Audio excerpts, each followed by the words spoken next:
ఒక అడవిలో చాలా జంతువులు, పక్షులు ఉండేవి. కోయిల రోజు మృగరాజు దగ్గరకు వెళ్ళి పాటలు పాడుతూ ఉండేది. అక్కడే ఉండే కాకి ఊరికే అటు ఇటు తిరుగుతూ జంతువులన్నిటికన్నా తానే గొప్ప అనుకుంటూ ఉండేది.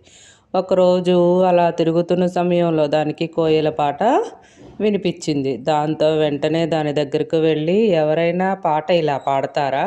నా అలా పాడాలి అంది కాకి.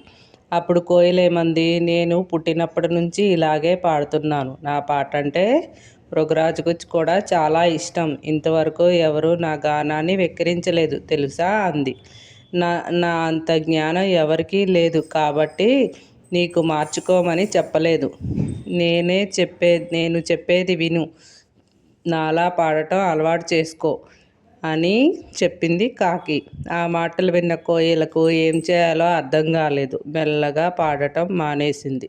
కొన్ని రోజులుగా కోయిల పాట వినపడకపోవటంతో ఏమైందా అని ఆరా తీశాడు మృగరాజు. మృగరాజు అంటే ఎవరు? లయన్, సింహం. దాంతో విషయమంతా వివరించింది. అప్పుడు మృగరాజు కాకిని, కోయిలని పిలిపించాడు. ముందు కాకిని పిలిచి, నీకు పాడటం వచ్చా అని అడిగింది. రాదు అని బదిలిచ్చింది కాకి. ఏమాత్రం ప్రావీణ్యం లేని విద్య గురించి మాట్లాడి కోయిలను తక్కువ చేయటం కాకి తప్పు.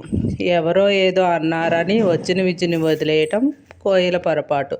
మన మీద మనకు నమ్మకం ఉండాలి, అర్థమైందా అని రెండింటినీ మందలించింది మృగరాజు. మృగరాజు అంటే ఎవరు?